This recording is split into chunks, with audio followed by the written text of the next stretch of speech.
Hello and welcome to W.A.N.K, the weekly AEW news kick.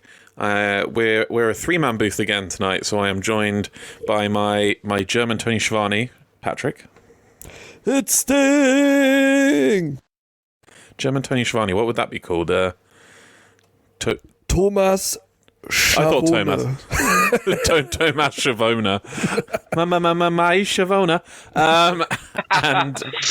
And that laugh you may be hearing, by God, it's JR standing for Jack Red because of the hair. I don't know, it's an easy one, but I could say black hat, you should be covering up, ginger. There's a joke in there somewhere. Hi, Jack. Hi, Tom. I was going to do a JR impression, but I thought I might get us cancelled if I do that, so we're just going to have a normal hello. You can do a JR impression without commenting on a woman's body, just FYI. I don't think you can. I don't think that's allowed. I've just got to like a load of AEW not safe for work Twitter pictures. Oh God, that's son of a bitch. There you go. That's okay. Have a blue chew. How's everybody been this week? Good. Jack? I've been wonderful. I am now in my new flat, so Wi-Fi has been fixed. I'm better than ever. I am 4K HD picture quality. Picture-in-picture, restaurant quality, picture-in-picture. We're seeing you in now. And I should sound, and there should be no sort of audio issues this week, which will make my life editing a lot better. So I'm looking forward to that. But yes, good week. First full week in the flat, and yeah, enjoying life. What have you been doing outside of the podcast though? And because you're talking about that it was speedy, and you look good now with the internet, but what's going on with you? How are you? How am I? I'm all right. Just been working, drinking. I live next door to Weatherspoons now, which is dangerous. You're going to get so fat. You love Weatherspoons. We actually one of my intros of you was Weatherspoons enthusiast. It was one of our OG ones. Thing is, I really don't like. It made me laugh, right? So I found an app called Neverspoons. Essentially, the idea of the app is after lockdown to support your independent bars. And I was like, you know what? Yeah, I'm going to sign up. So I love myself an independent bar. And since I moved into this flat, I've only been to Weatherspoons, which I've kind of feel really bad about myself, if I'm honest. You should. And Patrick, still visiting your love of the volcano every week, or yeah, if it's not killing us by spilling up 500 meters high, then yes. But now we can see it from the city here, so that's convenient. Well, the best women always have a chance of killing you, so that's true. Always kill your darlings, right? It's no fun, with a vanilla. Yeah, right. It's boring when you're not playing with fire. So, right. Well, this week was supposed to be New Jersey Appreciation Week, but we're gonna have to postpone it a week. I think.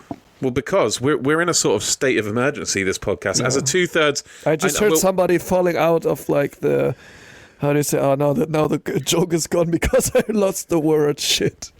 The tanning machine. Yeah, somebody fell out of a tanning machine when we heard that. Isn't that? No? Yes, we're trying to focus on the positive aspects of New Jersey. We weren't going to mention tanning. It's a good job it's not New Jersey Appreciation Week, Patrick, because you are not appreciating New Jersey right now. We weren't going to focus on the negatives. I landed there 2 times. I really appreciate it. New Jersey listener number 1 has left the chat. In New Jersey was the first time I puked on a plane because it was so bumpy to land. So great start for what would have been New Jersey Appreciation Week, with Patrick saying he spent time in New Jersey, some derogatory comment about tanning machines, and that it made him vomit. So, but we are pushing it back because we are currently in a state of emergency. This is a 2/3 British podcast, 1/3 German podcast. With our occasional guests, that makes it a 4/5 British podcast, and we will talk about it during the show. But Cody has declared war on Britain. Did you see this? What was I mean, let's talk about it a little early, right? I'm just gonna for the beginning. I'm out. I'm German. I don't talk about it. No. You're. I'm bringing you in. Don't worry about it. This is back in 1914. You need to work on your history, right? That was World War I, wasn't it? 1914? It didn't start in 14, did it? Did it? That's World War One. Wasn't it over? 1914 to 1918, and then we have 1939 to 45. Fuck you! In I'm pure sorry. circle fashion. I am sorry. Right, Jack, you're kind of stepping on my point here. So serious faces, Jack, because we're going to have to call a war council, and I want you in post to put some old-timey British war music right now. Oh, I can feel it. It's not on yet, but I can feel it. So, right, yeah. We'll talk. As I say, we'll talk about it more in the show. But Cody didn't have some very nice things to say about the UK, and I have taken this as a declaration of war on our podcast. I've raised my finger, so I would like to speak. Please! I'm passing it to the honourable gentleman, Jack. This is a war council, of course. Well, we have our ambassador from Germany here because we have alliance matters to speak of. Jack Griffin, the honourable Jack Griffin, please speak. I just think, right, if he wants to speak that way about this beautiful country, we should make him feel very unwelcome when he first tours the UK with AEW. I'm thinking O2 Arena. Cody Rhodes comes out to his Snoop Dogg shit theme, and we just boo and we throw stuff at him. And I think that's beautiful. I say we go further than that. I would love to see things thrown in the ring again. That would be nice. I miss that day these days. So this being a war council, firstly, I would like to extend an olive branch of sorts to our German representative Patrick. Our countries, in terms of war, have not always been on the same side in the past. I would like to put that to bed tonight. Will you join us in this fight? Will you ally ourselves as the official spokesperson for Germany on this podcast? So you can pretty much commit the whole nation to our cause right now. It would be a big boost, Patrick. Well, considering you just left the European Union and everything. No, Patrick, you gotta help. Do you really want to be on the side of Cody and the United States? Thank you, yes! I'm always on the side of when it's against America, because I hate America. They just came over 2 times when the Germans wanted to take over the world, and they stepped in again, and then... Sorry, that's the wrong channel. Doing wonders for our American listenership here. No, I want to make a point. We have a massive decline in American listenership. No, I want to make a point. Wait, I want to make a point. This is a response, okay? This is a measured response. We love our American listeners. We love America. We love America. We love our American listeners. This was an unprovoked attack. Cody said he's this pissed off because a man punched him in the ribs and then put a flag on him. As a Brit, if an American did that to me, I would respect the absolute banter of bringing a flag along just to punch somebody. That is hilarious. That's some Weatherspoons on a Friday night. That is some hilarious pre-planning. So to say that imply that there is no such thing as the English dream, Cody, we're coming for you. And it being the planned New Jersey Appreciation Week, I'm gonna make a big statement. Okay, right. We love our New Jersey listeners. As we've said, they make up 25% of our listenership. We're inviting you to secede from the Union of the United States and join us in this fight in New Jersey. And to solidify this and show you I am serious. Right, inspirational music ramping up, Jack, this war music, to show you I am serious. I am going to announce, 100% dead serious, our first ever giveaway. Ooh. What are we giving away? So if you can write in to W.A.N.K wrestling@gmail.com, have I got that, Patrick? Yeah, that's completely correct. Yes. Or slide in our DMs at W.A.N.K podcast on Instagram or Twitter with proof that you are a resident of New Jersey and you are pledging yourself to this cause. As soon as the first Anthony Ogogo t-shirt launches on Pro Wrestling Tees, it is yours. From me to you. The first person to slide in our DMs. We've only got room for one. 100% legit. I think the only person that ever DM'd us was a fucking male grooming product that wanted us to promote. which we're still taking them up on that offer. But there's a prize on the line. On the podcast. This will only be announced on the podcast. It won't be shown on social. So, because otherwise it's going to get around and people who don't actually listen are going to get it. So if you can prove to us through your Insta or whatever that you live in New Jersey, you get an Anthony Ogogo t-shirt and you can represent. I don't want to hear anything against Anthony Ogogo. Now I've changed my tune. I'm flipped. He's repping. He's our boy. He's He's our boy on the ground in hostile territory. We've gone to war. Anthony Ogogo's out there. Let's insert national anthem here. Well, I mean, we've already got the war music, Jack. But you know, Okay. it's too much of a good thing. You're gonna hit the fattest remix of all time. So yeah, and we'll send you an Anthony Ogogo shirt as soon as his first. He still hasn't launched, but as soon as it does, his first pro wrestling T-shirt, you can proudly rep Anthony Ogogo, our Lord and Savior, as you spread your propaganda and help New Jersey secede from the Union and join the fight with the United Kingdom and Germany officially in this now. So you know. Without further ado, no longer will be seen as enemies. Now we are allies. So, I was looking at the stats this week, boys, and we got a new listener. Would you like to know what country our new listener is from? I am on the edge of my seat. Firstly, if you had to guess, any guesses out there? Bulgaria. Oh, it would be good for a Miro, wouldn't it? Could be True. I wasn't even thinking Kazakhstan. Kazakhstan from Patrick. It is actually Spain, our first Spanish listener. España. Yeah. Ooh. Hola, Spain ¿cómo in the estás? chat. Hello, amigo or amiga. Is it a gender? Is it a gender term, amigo? It is now. Hello. There we go. Welcome. Hola. Welcome. Yeah. Ocho cerveza, por favor, señora. Would you also like to join us in this new European Union against Cody Rhodes? I just want to make that clear. It's against the American Cody Rhodes, not all of America. You're on our side. If you too would like to secede your state from the Union and join the W.A.N.K. alliance, let us know. There's a free Anthony Ogogo t-shirt. Free Anthony Ogogo If you could t-shirt. prove that you reside in Spain, and then you can... Because I'll have to do it for the first person from every state and country. We will spread the cult of Ogogo. It will never end. Just saying, I don't want to hear anything against that. But I for one, find his just coming down and hitting people once in the stomach and getting a match stoppage for it delightful. I think it's the best thing since wrestling was invented. I think this was what wrestling was for. Just twatting people and it being over with. That's my line and I'm sticking to it. Let's launch into breaking news.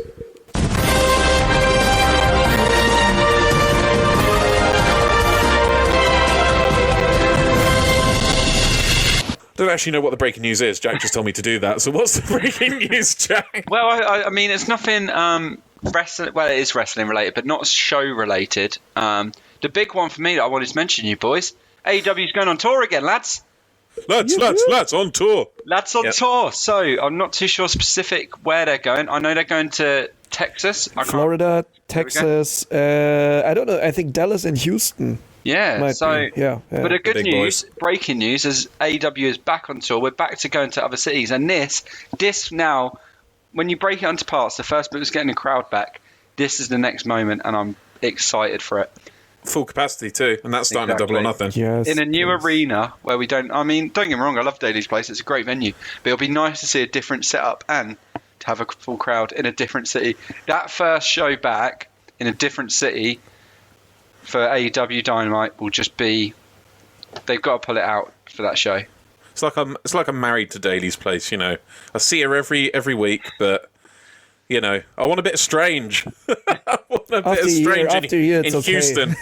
You know, You get bored after the first year, then it's apparently so. It'll be interesting to see when they go back to Daly's Place, though. Like now they're going back on tour. I still think they should turn Dark Elevation, because they're the same fucking thing, into its own brand like NXT, and have that based in Daly's Place like NXT is based in one place while the Agreed. main roster tours in WWE.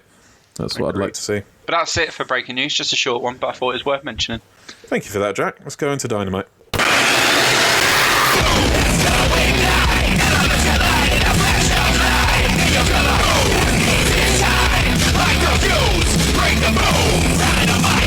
First up, there was a little bit before the show, wasn't there? Which it showed Yuji Nagata and Jon Moxley psyching up for their match, but then we had the intro, and Nagata comes out with the Goldberg entrance for some reason, with Ren Narita from his protege in NJPW.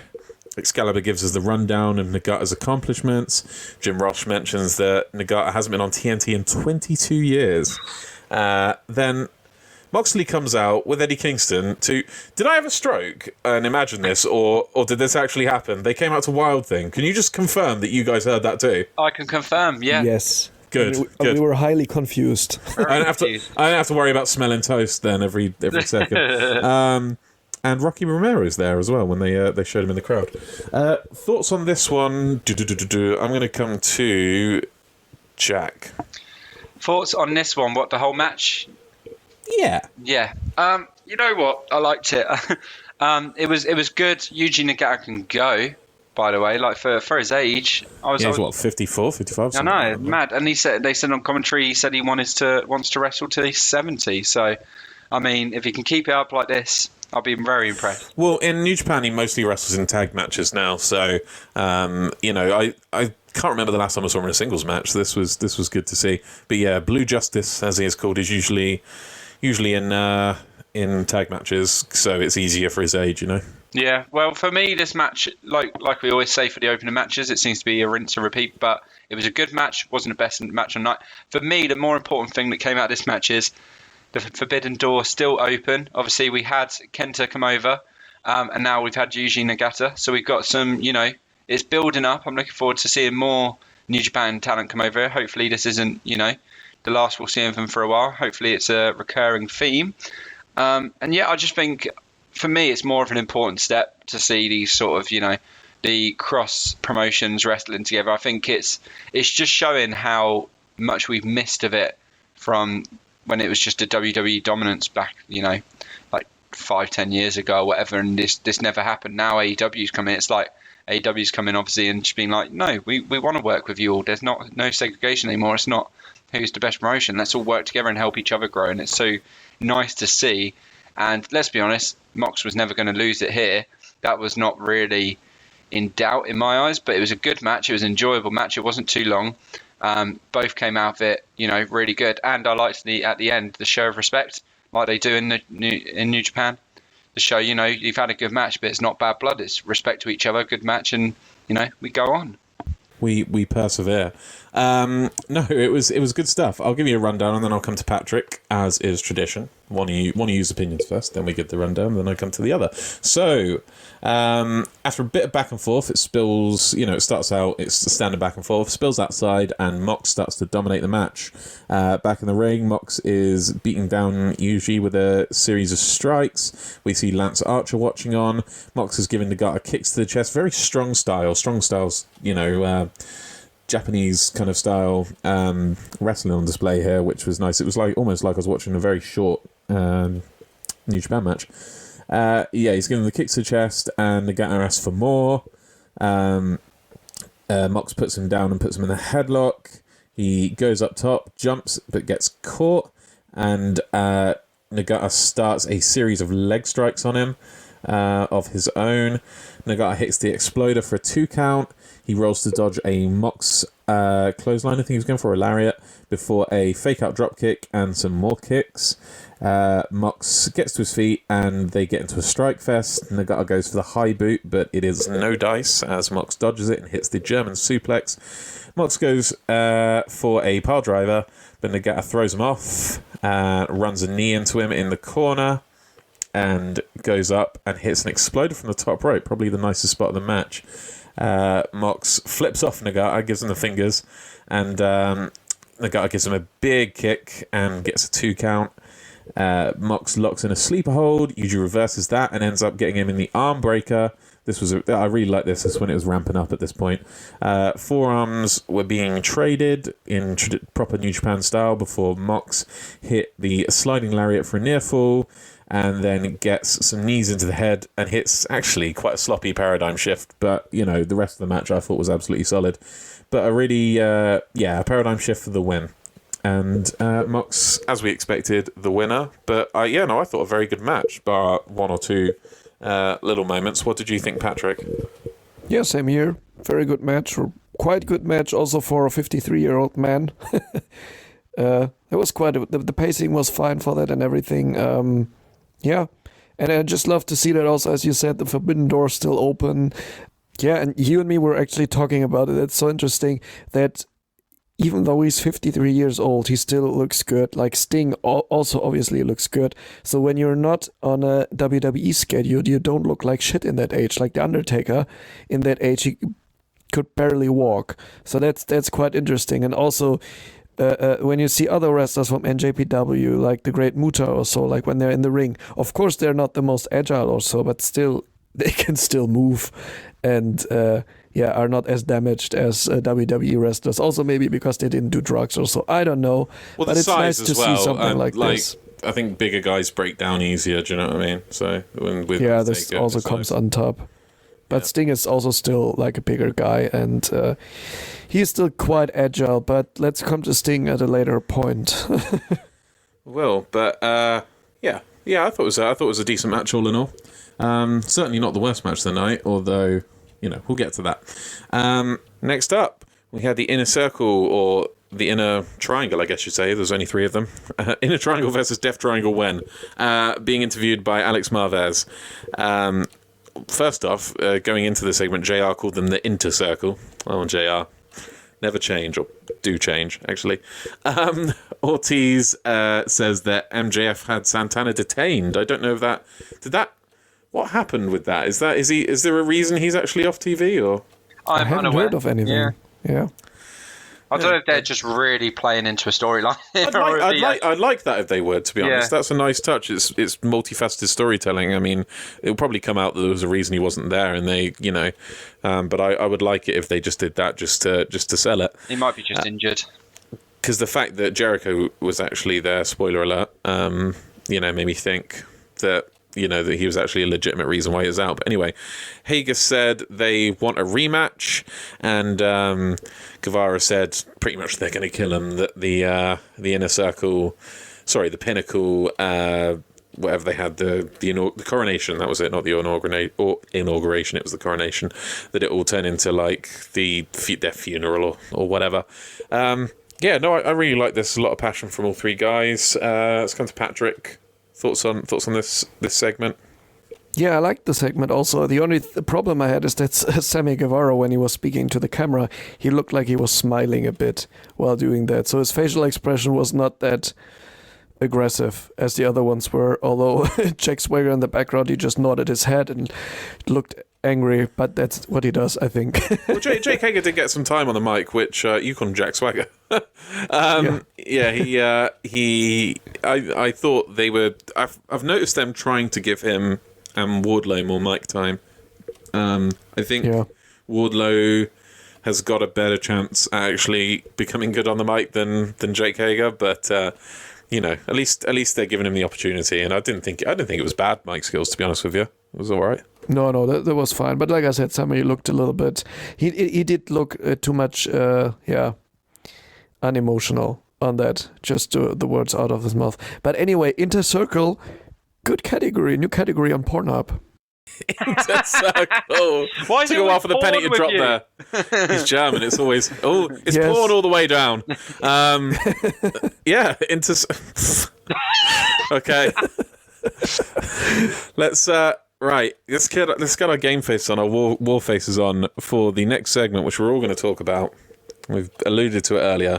It is that damn bastard Cody Rhodes. In the ring, Jack's ready to talk about this. He's in the ring. He says that, I know patriotism is out of style, blah, blah, blah. The crowd start, USA. It feels like the 80s again.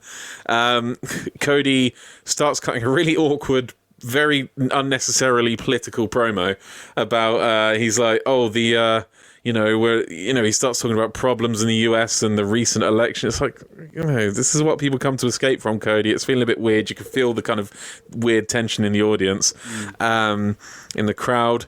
He goes on about the freedom a go-go is afforded by America. Sorry, I need to take a second there. He says talking about how divisive America is, and how how partisan everything is over there, and how aggressively two sides, two-party system everything is, everyone picking a side like it's a sports team. And he said the argument is what makes us who we are. Oh god. Yeah. we try not to get political on this podcast. Cody's making it political and having to respond, but I don't want to say anything too negative. He said, "You didn't come here for the England dream."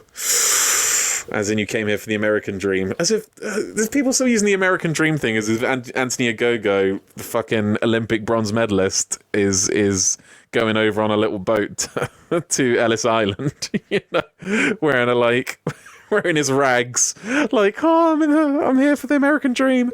Oh goodness. He lists some UK wrestlers he respects to try and stave face. To the UK, like, it was a shameless attempt to, he's trying to do that 80s thing, that 80s, foreign invader thing, but still trying to keep the fans in that country on side by, saying, oh, I like these wrestlers from the UK. Like, you've burnt your bridges, Cody. You can't win us back like that, just saying you like Pac. He starts... Again, he starts talking about, segregation was in the city where he was from this many years ago, and now he's having an interracial baby, and he starts crying. I'm not sure if it's a brag that you were one of the last countries to eliminate segregation.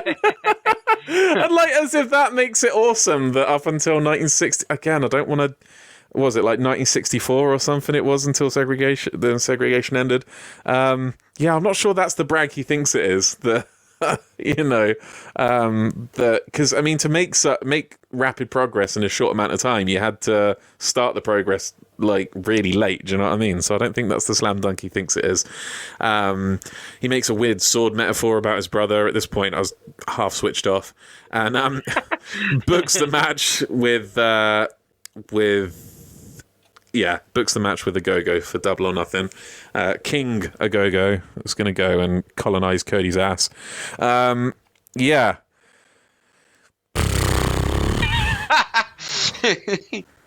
Jack, this was, just all jokes aside and all bias aside, and let's take out the fact we're British a second. I thought this was I still think this was one of his worst promos ever.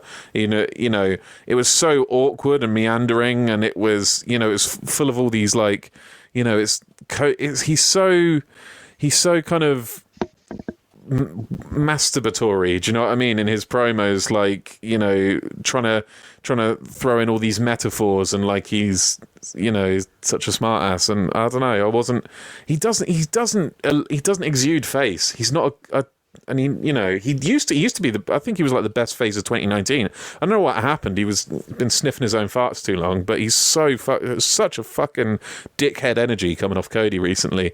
With the stuff with QT feels felt like the face, and I never thought I'd root for QT fucking Marshall. Just give me your thoughts. I think it's cringe. I think cringe is the word. This was a cringy promo. It feels very forced. I think they clinged on to the most obvious thing they could find with this feud, where it's America versus England, and I think that's the wrong thing to do with this. I think it's very 80s. It's very dated. I get, okay, if you've got a talent like Anthony Ogogo you want to push, that's fair enough. He's an ex-Olympian, as they keep on saying. That is someone you've got to respect. But it feels very forced. It feels very soon, which is weird because obviously it's not. There has been build up to it, but it just seems like Anthony Gogo's just been there, and there's been no real personal kind of touch to it. Do you know what I mean? It's kind of with the QT Cody thing. The reason we liked it so much last week is because there has been history there, and it kind of felt like it all boiled to this point. Now it kind of just feels like, okay, you beat QT. QT's now sending out his next boy or something like that. It doesn't feel like a pay-per-view match. It feels like the only reason they're doing it as a pay-per-view match is because Cody's one of the top boys, and he's got to have a pay-per-view match on every fucking pay-per-view. And it just feels like it. I mean, correct me if I'm wrong, but does this not just feel like a Dynamite match on a pay-per-view? Does it really deserve to take one of where you've not got a lot of spots on that pay-per-view? Yeah. And there's a lot of wrestlers that will be missing out just because. I feel like they feel they have to fit certain wrestlers onto the pay-per-view. They can't leave certain wrestlers off. And I think Cody's one of them that they think needs to be on the pay-per-view. I think Cody, Young Bucks, Kenny, John Moxley, they're always going to find ways to put those guys on the pay-per-view unless they're taking time off, maybe Moxley will for paternity leave. I just think it's so dated. And quickly, the fact that he's changed his name from the American Nightmare to the American Dream. I know why he's done that, obviously, but his dad was the American Dream, exactly. So but it just feels a bit, cringe as well. I don't know. Yeah, he's doing it to tie into this thing as well, and it's so old school and not in a good way. It's so the foreign villain. It's so Hulk Hogan taking out the Iron Sheik waving the Iran flag kind of shit. We're past this, and I'm not a patriotic person at all. You can burn the flag and shit on it. I don't give a shit. It's a piece of fucking cloth.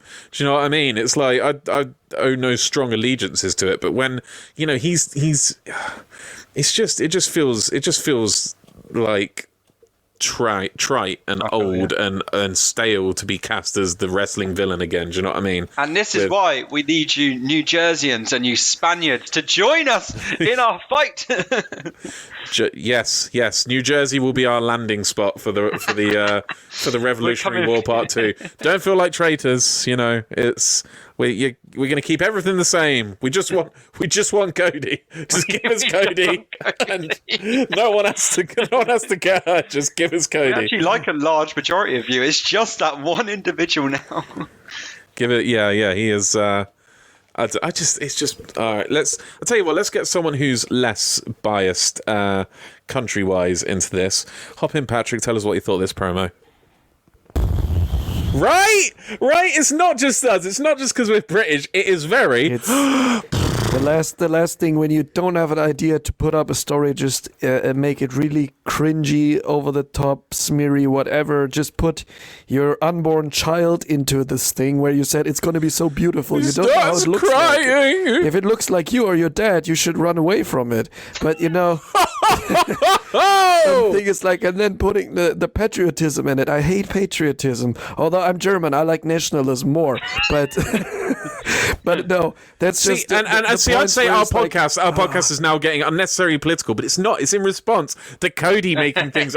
We have to fucking talk about it because he talked about it. This way, you don't get up and start talking about the recent fucking election. Wrestling's escapism. We don't need this shit. Carry on. Right. Sorry. No, that's exactly the point. It just feels so constructed and not organically. It just.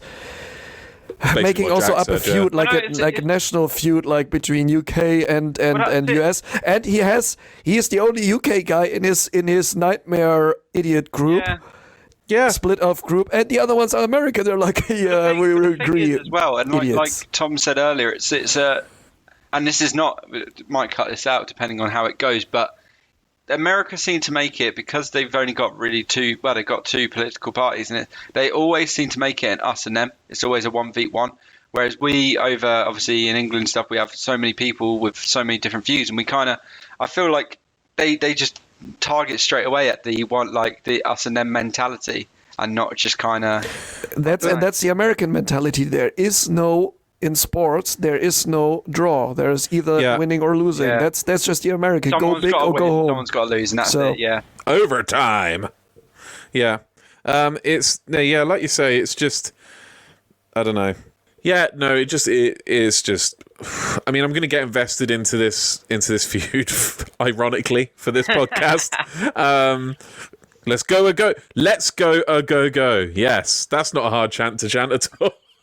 Let's go. But yeah, wake me up, Anthony, go.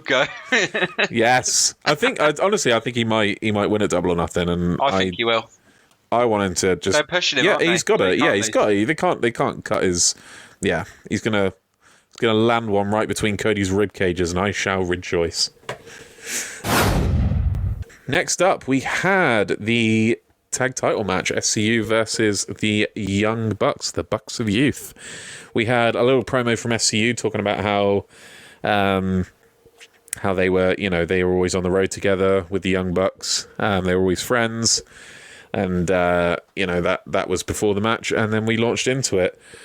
We'll come to Patrick because the first match we went to before was Jack. So we'll come to Patrick first. Tell us what you thought of this match. I'll give us the rundown, then we'll come to Jack. All right, thank you. Great match, I think. Really, really good match. Oh, yeah. Almost pay-per-view quality. If it on a pay-per-view would have been a little longer, but it was already quite long. Almost 14 minutes. It was just great. And not only in-ring, also Don Callis on commentary was just bashing it again. That was great. Yeah, and also like the homages in between and the little bits, like especially the one, you will come to it now after me in the rundown, but just Matt Jackson before doing the super kick saying, "I'm sorry, I love you," and then kicking him like Shawn Michaels did in WrestleMania 24 against his match against Ric Flair. That was so fucking funny. That was so good, really.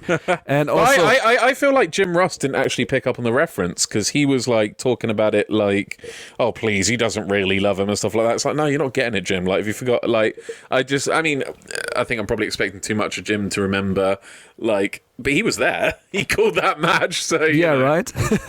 And Hugh was also saying, like, it in between the episode, is it just me or is JR doing the heel commentator, or is he just completely confused this episode? I don't know.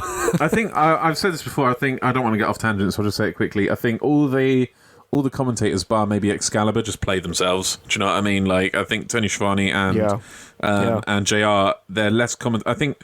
And they even drag Excalibur. Excalibur's the most professional, but I think they even drag him down sometimes. And at times it feels less like a commentary team. I think they've forgotten that commentators have characters too, and it just ends up feeling like three guys just watching wrestling and just cracking jokes and, talking about what they see in the ring rather than actually, gone are the days of Bobby the Brain Heenan or Jerry Lawler or JR in his prime, do you know what I mean? And it just feels like they don't have characters anymore. They're just playing themselves and, making meta jokes, and I'm not a fan of it, really. No, me neither. It's like there's no real heel commentator in it anymore. Like, Don Callis is a breath of fresh air when he's on commentary. Yeah, and Taz also. When Taz is there, like on Dynamite, as Taz from Team Taz, he's also the heel commentator. Or like maybe if you have some wrestlers also in between as guest commentary, but that's just it. They are more face. If they would be like neutral, calling it like a normal sports competition, that would have been something. I think also just coming to Kevin Kelly. Kevin Kelly is quite neutral, although the heel and face sizes in NJPW are not that strong. But Kevin Kelly calls it more as a sportscaster, and also when I think of Mauro Ranallo, he also does that more. He's not really into that heel face thing, but this is what Tony Schiavone and JR are missing. Excalibur does it great. Like you said, they are dragging him down sometimes because he's just a real sports commentator. He's just really selling every move. Heel or face doesn't really matter. Yeah.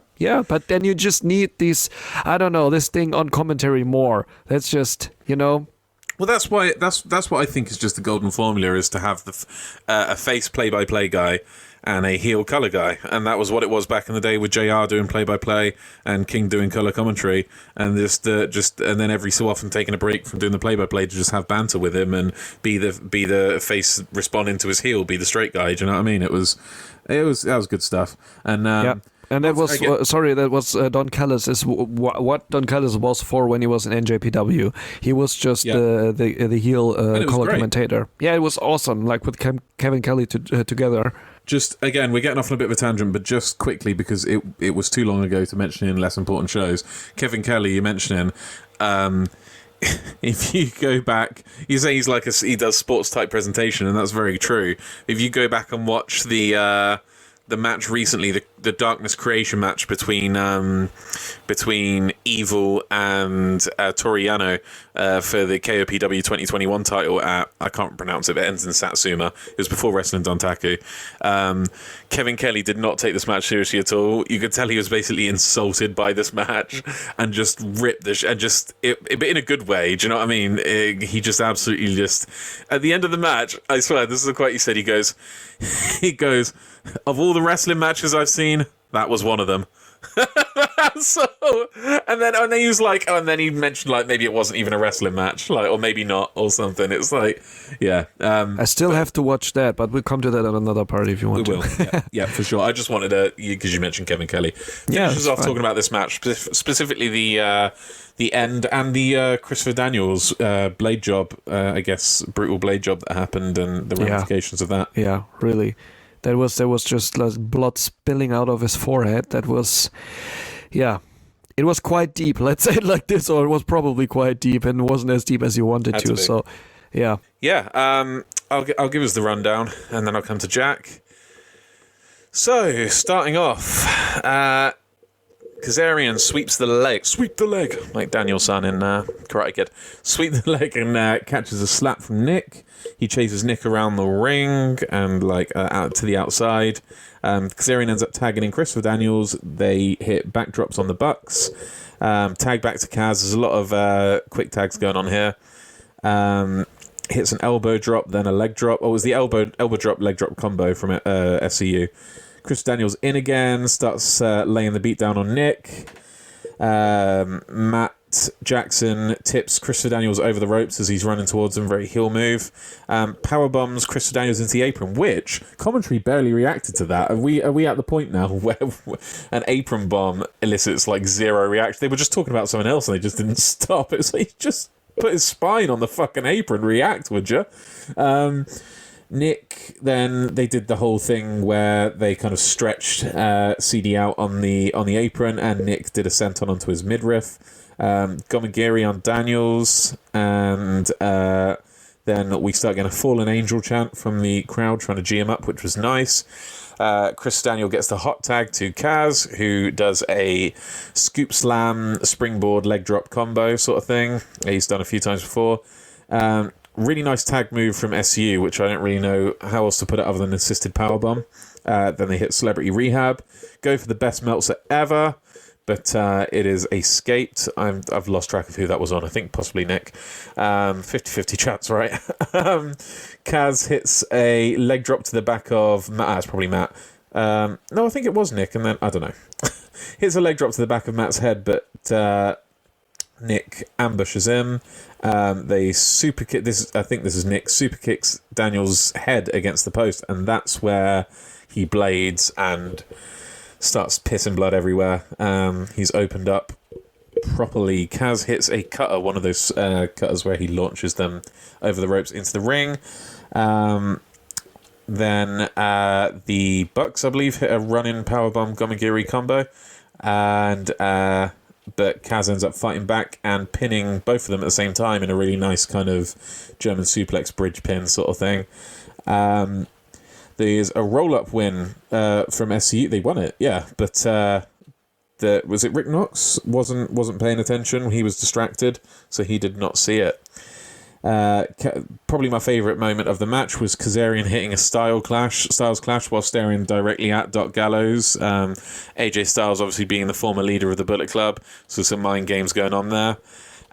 Nick counters a cutter, and Matt ends up hitting the super kick on Kaz. Matt hits the tombstone pile driver. Chris Daniels gets in, hits the angel wings, and drags Kaz to the ropes to tag himself in. And possibly, actually, I said the last bit was my favourite spot. This might have been my favourite spot. Right before the I'm sorry, I love you, we get that really visceral shot of Christopher Daniels bleeding all over Matt's new shoes, which is just... That was something, man. And you see that they knew they were onto money because they went back to the shot. They showed the shot once. They were like, shit, that's good. Show that shit again. And then went back to it. Then we obviously got the I'm sorry, I love you from the WrestleMania reference. Chris Daniels kicks out of that super kick, though, and hits the best moonsault ever. Initially, he botches the best moonsault ever, but to be understandable because I'm sure he's got blood in his eyes at this point. Then the Bucks, I think Matt gets the cold spray involved, uses the cold spray on his eyes, on CD's eyes, and then clocks him with it. But he kicks out, but then he can't kick out of the BTE trigger that follows up, and it's over. Jack, thoughts on this match? Yeah, a couple things. Firstly, Really, really fucking good match. Arguably, I think we'll decide the end. Well, I know we'll decide the end, but probably my match tonight. I think I've got to remember what other matches are on the card as we're going through the show. But no, definitely up there, if not the match of the night. Really good storytelling. Really good, wrestling from both. Obviously, we know they can. I thought, the CD getting his eye basically, bleeding, as you said. I thought that was a really nice touch to it, and he obviously battled on and pulled out some good moves as well. Whilst, like you said, he was bleeding. Obviously, you can, as you said, you can forgive him for making that slight botch with probably a lot of blood in his eyes.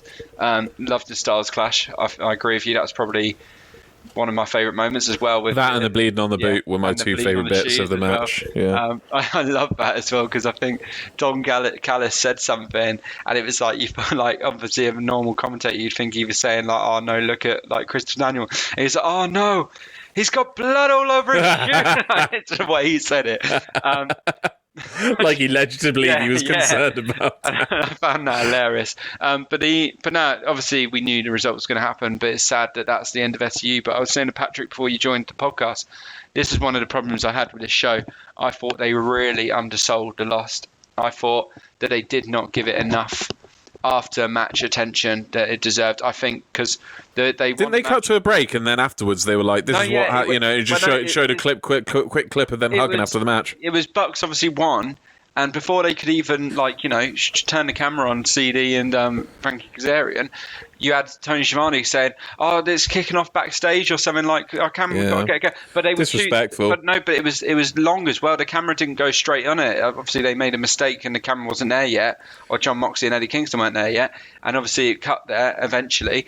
And then obviously they went to the break, and it was like, and during the break, and then it showed the hug, and I was like, "Mate, do you not understand what this is? This is the last SCU tag match. I want to see the emotion. Why are you disrespect?" And honestly, that proper pissed me off, and it kind of put me off this match. Not off the match, but obviously. Well, I don't think it was a match of the year anyway, because like you say, you can forgive the botch where he got the blood in his eyes. Oh yeah. It's forgivable, but I mean, when you compare it to a match where there wasn't a botch like that, of course the other one's going to come out on top. Same, and the finish I felt was a little bit abrupt, and with the heel tactics, it was. Oh, I left something out. Oh no, that's later on. Sorry, I thought I left something out of this match. No, but it just. It wasn't even just the heel tactics, because CD kicked out of the stuff with the cold spray, so it was debatably a clean finish, but it just felt everything felt great until the end, which just felt a little flat. It just felt a little. It just annoyed me, and you could tell obviously because it's TV. They had the time, and they had. They probably it's a big contributing factor. But I'd give it a sort of like 4 stars out of 10, or like 4.25. Maybe. Next up, we had Christian Cage. I really need to stop shorthanding my notes because I said Cage. I was like, was it Brian or Christian? Was it Brian or Christian? I have to remember. Christian Cage being interviewed by Dashin Gonzalez. Christian says that Taz critiquing his wrestling is like him critiquing Taz at the buffet. And announces that he is in the Battle Royale. And then Matt Sydal randomly sidles up and... Sidles? That wasn't even intentional. Sidles up and challenges him to a match. Bit random, but yeah, the big news is that Christian Cage is in the Battle Royale. Who did I come to last time for a segment? Jack, thoughts on this little segment, and are you excited to see Christian Cage in the Casino Battle Royale? First thought, it was all right on the segment, and I'm excited to see Christian Cage. Yeah, I am. I'm glad they haven't just shoehorned him straight into a match on, Double or Nothing. I'm glad. A one-on-one match or something like that, or a tag team match or something. I'm glad it's, he's in there, but it's not like one of, the big matches taking up a space. I'm glad they didn't force it in. Not too much to say. Matt Sydal still about. I like how he said Sydal was also there. I like how he mentioned about redeeming himself, because obviously it's a year ago he made the botch at Double or Nothing when he first arrived, didn't he? And slipped on the rope. So I like to mention that, making a joke out of himself. But yeah, not too much really to say about it. It's just Christian Cage is going to be called to see him in pay-per-view match, and Matt Sydal is Matt Sydal. Right, let's move on. Next up we had Orange Cassidy versus Pac. this, I will just, in case you guys didn't realise, or either you didn't realise, this match wasn't what we thought it was going to be, in terms of what we thought we were going to see, really, from these two. And there is a reason for that, apparently, and apparently Orange Cassidy got injured quite early on in the match, possibly a neck injury. And instead of stopping the match, I don't know, some people, I think it's a bit of a stretch to jump and call it like a Matt Hardy, I was going to say Matt Hardy 2.0 V1, a new Matt Hardy incident. But, yeah, I don't know, I'll reserve judgment for now, because he might not have been that injured, he might just have been really rocked, but yeah, it led to a bit of an odd one, for them to continue on the way it went. Shall we come to Patrick first for your thoughts on this match? In the beginning, it was good, and then it got weird because of this injury, which might have happened. I think more it's a shoot or like a work, because they made now made now the triple threat out of it, so it looks more that it was worked. There seems to be people talking about as if there was. I mean, as if can I just cut in for Patrick's there? It was always meant to be a triple threat. Apparently, it was meant to be a time limit draw at the end of the 20 minutes, but instead, because Orange Cassidy got injured, they had to cut it off early. But obviously, they still wanted to keep the triple threat match, so they did it that way instead. There you go. So it was probably a real injury. It was a real injury that made the match weird. Okay. Yeah. Okay, I didn't read that. Okay, that's good. But not good for yeah, Orange the result was always meant to be the same, so they didn't change the result, which I like. I guess they felt they had TV time to fill, and that's why we saw a lot of repetitive moves from Pac specifically. Like he was throwing him into the barricades, but I don't know. I'll have to go back and watch and pinpoint the exact moment where the injury happened. But then obviously they were doing things like where he did like 3 shotgun drop kicks off the rope in a row. Do you know what I mean? Stuff like that. And then the roll in, which was kind of a new take on what we saw on Revolution, because then he rolled. Like, if that was on the fly, that was quite good, because when he rolled away from the Black Arrow, I was like, this again, we've seen this before. But then when he went to the other post for the Black Arrow, he rolled towards the post, so he was too close to hit, which I thought was a nice touch. But I didn't find much redeemable about this match. Sorry to cut you off if you want to carry on talking about it, Patrick. No, that's fine. Like I said, in the beginning, good, and in the end, it was kind of weird.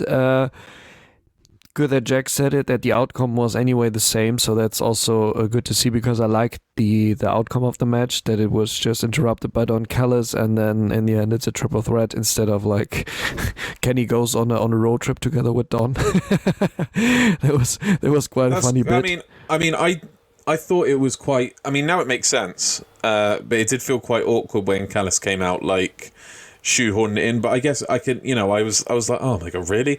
Like rolling my eyes about it, and the attack from behind by Kenny. But I can kind of forgive them that now. I know that it was on the fly, and actually, if it's on the fly, quite creative solution to it, to just think on the fly like that, like a way to end it early. So I thought, it was good stuff. Right. Yeah, I think it might have been more shocking if they'd actually still gone with a double count out, but had like a sort of an in-match reason to do it. But I don't know. It would be an interesting one to go back and watch, to see like the messages getting passed along by the ref, and Yeah, I mean, I saw Aubrey was always touching her like microphone transmitter, which was attached to her pants, and I was already wondering why she's always like touching that in the back if something's wrong. And then in the end, it made completely sense that they completely She was the how do you say that in English? The long arm of the director. The extended arm. Well, that's what you say. I'm glad they actually fucking listened to it this time and cut it short, because they overruled her during the Matt Hardy, Sammy Guevara thing. Yeah, definitely. That was really fucked. But no, I mean, obviously he was. I'm not gonna jump to any snap judgments and say they should have just ended the match there and whatever. I guess he was fine enough to carry on and to them to keep the match booked. And I do like it as a match. I do like it as a triple threat. I'm here for it. But yeah, just it all makes sense now, because it did feel weird how like Pac was so clearly kicking the shit out of Orange Cassidy, but then it was like they were winding the match back and trying to make it fun with him, like doing the like flipping him off thing, and or was it giving him a thumbs up? I can't remember, but like smiling and stuff. It's like, why is Orange Cassidy laughing and smiling? He's just had his fucking neck fucking like knelt on until he went fucking red and he looks like shit. But it all kind of makes sense now. Like they were still trying to get in some of the planned spots, but it was a write-off, this match, because of the injury. Anything to add, Jack? I can go through it. I'll go through it, but I'll get your opinion first. No, I'll get your opinion first. We'll mix it up. To be fair, I mean, from our discussion last week, Tom, saying about how we thought OC was going to get in, I like how they did it, because I do think it would have been a bit of a unfair thing to bury Pac. Well, not bury, because OC is a legit wrestler now, but to kind of salvage Pac's kind of, I don't want to use the word credibility. You know what I mean, though. I think everyone listening will know what I mean. The fact that if you put OC and Pac in a line of who is legit the better wrestler in terms of like technique and all that sort of thing, you'd put Pac ahead of OC. And I think match 1-on-1, you would expect Pac to win, if not the first match, at least a rematch or whatever. So I like the idea that, they wanted to shoehorn them both in to the main event. It's nice. I like it. It adds more kind of, in my eyes, more buys, because you'll still have OC in the main event, so you'll still have them people, and Pac in there as well, who's also a draw.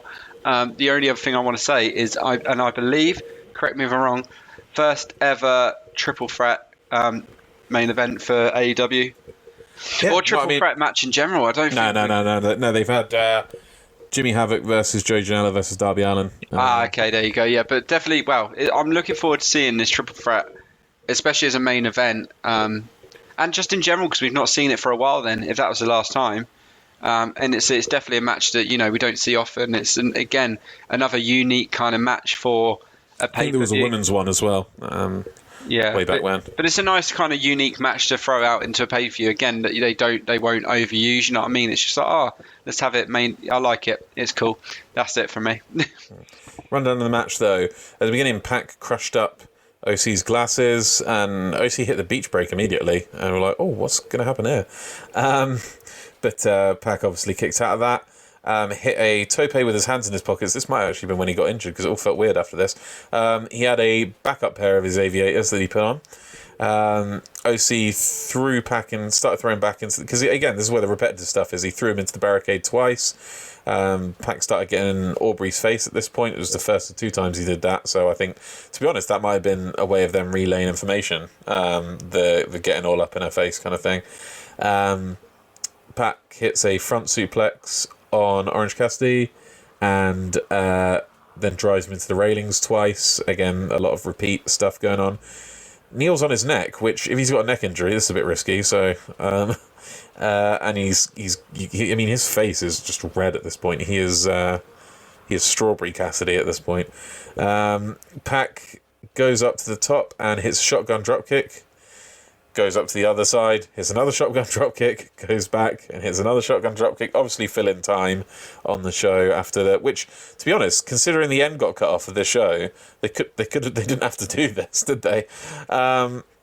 Then OC rolled away from the Black Arrow, and then Pac went to the other turnbuckle. We spoke about this, but he rolled towards him and in towards the turnbuckle to avoid the Black Arrow. Rally of moves from OC, and then a Liger Bomb from again. If he's injured at this point and Pac's hitting stuff like Liger Bombs, you have to wonder what the fucking. I mean, I'm trying to think of I'm trying not to jump to conclusions, but that seems risky as fuck. I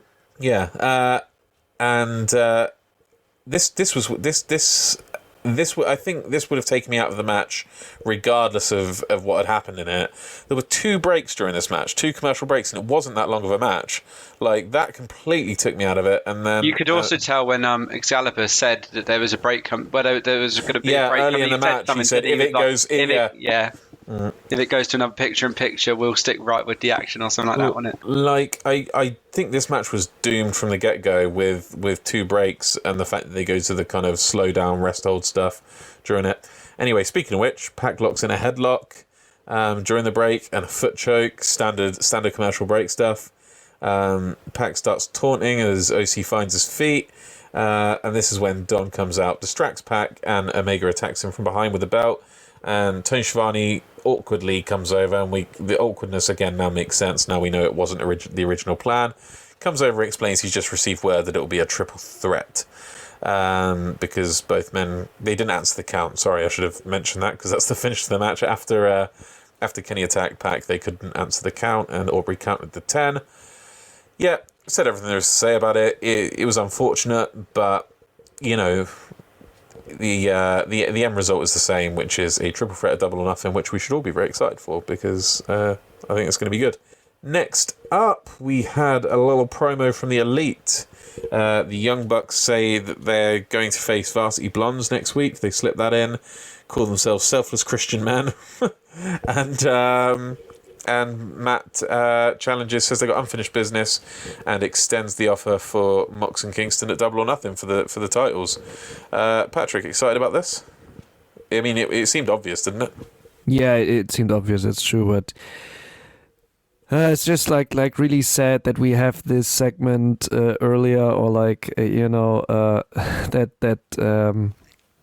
how do you say that the Eddie Kingston and John Moxley, sorry, I just was lost for words, that they were completely wrecking their locker room first, instead of showing Kazarian and NCD a little longer. That's what he said. Just to build. No, it's okay. Just to build up to that reaction from the Elite in the end, that they're saying, "Oh, now we're gonna beat you up." They would have done that anyway. You know, like they would have challenged them anyway after that. They should have given, instead of just, "Oh, now we have to go back quickly." They're just destroying everything. It's like they shouldn't have shown it and just destroyed locker room. They're like, "Yeah, okay, that's just the handwriting of Mox and Kingston." Come on. So yeah, it was fine what they said, but the outcome is like, it would have been clear anyway before, and it was really, like I said, really sad because SCU or former SCU didn't get enough screen time after that. It was just sad. Next up, we had... Oh, actually, before I go into the next bit, Varsity Blondes, that's a title match, isn't it? Next week. They're defending the title. Yeah, next week then, yeah. Anyway, next up, we had Paige, that being of the Hangman variety, not the Ethan variety, and the Dark Order. Little promo with them. We had... I think it must have been Alan Five Angels speaking up, saying, "Don't worry, Adam, being 5 ain't so bad." Like, because he's dropped down in the rankings from 1 to 5 after that loss to Brian Cage. And Evil Uno was like, "No, shut up, we'll get him back to 1." The Dark Order says, as I said, they said they'll get him back to the number 1 spot. Hangman's like, "Nah, it's okay. I don't. It was always going to happen." He's being, you can tell he's still kind of down on himself, but he challenges Brian Cage to a rematch at Double or Nothing, saying he thinks that Taz was the influence, even though Taz didn't really get that involved in that match, did he? No Taz near, even though Taz was on commentary. No Taz, just none of his boys, just Brian Cage. Jack, always nice to see the Dark Order, isn't it? And Hangman. Yeah, love him. And I don't think you wrote it down, so I really want to try and remember it. The Hangman Page said something, and then you had John Silver on his side where it's like, "Ha, that was really good. Did you just feel like he was like really picking him up?" I can't remember. Preston Vance had a new mask as well, like a different coloured. Because of Darby ripping out. It kind of looks like a Joker mask, doesn't it? Like the kind of it's always. Green, I think it was always intentional for him to. He always looked like a Joker. And when you're looking frontal edit, it shows the number 10. Just in case you didn't notice. Over one eye it's a 1. Yeah. I only noticed that a few weeks ago, to be fair. Yeah, me too. I think it's on a B in the Elite. I noticed it. I was like, well, oh, fair enough. But nah, this was cool. I'm looking forward to this match. I mean, it's obviously not the biggest match on the card. Like, it'll probably be midway through the pay-per-view, I imagine, or one of the early ones. But nonetheless, this will be a good pay-per-view match. They're both good wrestlers. It'll be good to see kind of like, obviously, Hangman gets knocked off his number 1 spot and get a win back and start that rising again until, like we've predicted, a Hangman versus Kenny match at was it Full Gear, did we say? Yeah. Which would be cool for them to do that as kind of like the 1 year on from when he lost it. So it's a nice way to kind of, I don't think they could have sustained Hangman being top all that time, because inevitably he would have then had to have a title match, and it would have been, for me, too soon. But it's nice that, he can have these kind of drawbacks and still obviously work his way back up. It's like, it shows kind of a realistic look where, there will be fallbacks, but you'll get yourself back up. Do you know what I mean? I get knocked down, but I get up again. You're never going to keep me down. There you go. But no, it's cool. Good segment. Yeah, a good segment, though I have to disagree a little bit about... I'm not happy to see this match. For one reason is that for the second time in the evening, so earlier on we had... Which match did they announce earlier on? Hold on, I'll get it. Oh, actually, no. It's, Inner Circle were asking for a rematch, weren't they? So we'll get more on that later. But the Inner Circle were asking for a rematch with the Pinnacle. And now we have a rematch between Hangman and Brian Cage.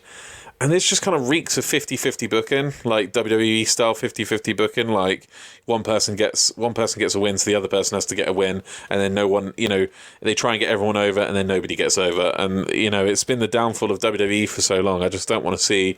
I don't want to see AEW go the way of 50-50 booking. And I already kind of think it's a foregone conclusion that Hangman will win this match, which is like, what does that do to Brian? It was such an upset that it was going to save Brian Cage's kind of stagnation coming out of that Derby feud. And it's just disappointing to see. And don't get me wrong, I love Hangman Page. I can't wait for the moment that we're all waiting for him to kick out the One-Winged Angel, become the champion. But, poor Brian Cage, I think. But I don't know, I see Patrick nod, and we don't usually come to both of you per segment, but you got something to say on that, Patrick? I was just thinking about it. Maybe it will put the first nail in the coffin, or another nail into the coffin of the split from Brian Cage from Team Taz. Maybe he's joining the Dark Order or going in that direction, being a friend of... This would have been actually interesting to have someone like him, because he's so... obviously, he's jacked and he's super into comics and stuff. He could be a nerdy guy, although he doesn't look like that in the first on the first view, but...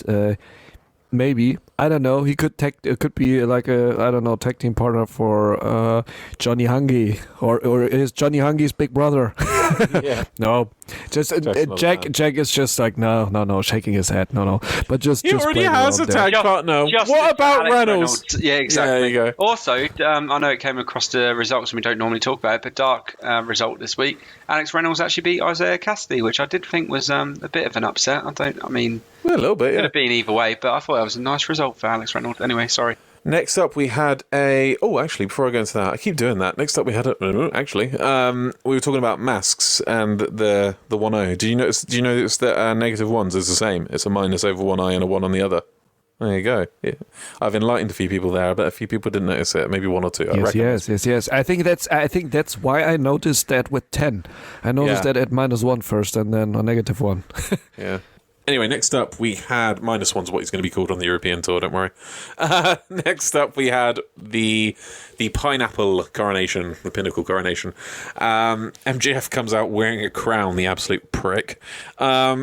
He told us that he was going to take Jericho's spot. And that he told us that he was going to take Jericho's spot, and that he's the demo god now. Mentions how they've broken records, particularly in Canada, where they set a really big record on TSN, like their top draw on however long ever, I don't know. Mentions that Sean Spears is a Canadian hero for that. Mentions that the Inner Circle, or the Inter Circle, thank you very much, JR, are down 2 men. One because, one's in jail and the other's because he took a little tumble or whatever. Mentions, but because he's a young, benevolent king, he's going to take into consideration this rematch thing, and then shoots it down. Then Tully gets on the mic and says, when you quit, you quit, and that the Pinnacle have the finest things, that they have all the finest things, including 5 fine women who, I think a couple of those guys are married, so maybe there's more than one woman to a guy. Very, very Ric Flair, which I think the vibe of this is supposed to be the vibe of this faction. Then he gives them all watches, says you can look at them. Remember, it's a gift from Tully. They are interrupted by honks. It's not a flock of geese. It is a champagne truck with a little bit of the bubbly plastered on the side. And Guevara, Hager, and Ortiz are the ones that apparently seem to be seem to be on the truck, but also Chris Jericho, he emerges as if from nowhere, got his arm all plastered up. Chris asks for the rematch again, and MJF refuses, and Jericho says, "Oh, sorry, didn't quite hear you," and MJF, being a consummate heel, is getting very irate, and oh no, very, very pissed off with Jericho. So Jericho helps him cool down by ordering Sammy Guevara to spray him with the bubbly, hosing them down in a very nice tribute to a couple of old school Raw segments back in the day.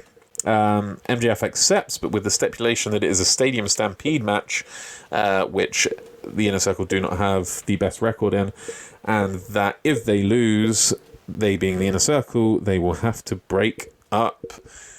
Patrick, I'll come to you because you have that old school wrestling knowledge. What was your thoughts on this and of the little tribute to Stone Cold Steve Austin in the beer truck and Kurt Angle in the milk truck? Yeah, the old school fan in me liked the reference. Me too. A lot. It completes the trilogy for me because you've got beer, then you got milk, then you got champagne, and they're all these right. Legends. Jericho's definitely in that class of star with Stone Cold Steve Austin and Kurt Angle, isn't he? So yeah, definitely. So even though it's technically Guevara. Yeah, but the segment was just you knew what the outcome of it was. Like, it was typically built up, so it was fine. It was nothing spectacular, because what I have to criticize is the bubbly truck. I put it in quotation marks. It's just a shitty trailer they put up and put some signs on the side. They should have put a little more effort into that. Maybe the idea came in a little late, but it just looked very like, I could have done that myself, very DIY. When you compare it to the Rolex watches or so, Tully Blanchard's hands out to everyone in the ring, just comparing it. But it's just me being sissy about that. But in the end, it was nice, the outcome of it, what they gave us, that MJF gave the option, if they want to have a rematch, they can have it in a Stadium Stampede match, and if the Inner Circle loses, they have to dissolve completely. That's very nice. I'm looking forward to that. They didn't say yes, they didn't say no yet, but we know that what the answer will be, because it's obvious. To be honest, we were talking about the rematches and 50-50 booking. I think this one's in more doubt than the Hangman versus Cage match. I think Hangman will win that one for sure. As far as this one's concerned, it's either way they can make logic out of this, because I mean, people want to see more Inner Circle, and it could be going for the 50-50 booking with the Pinnacle, but also if they break up, I mean, at some point they want Sammy Guevara especially to have a solo run, didn't they? They want like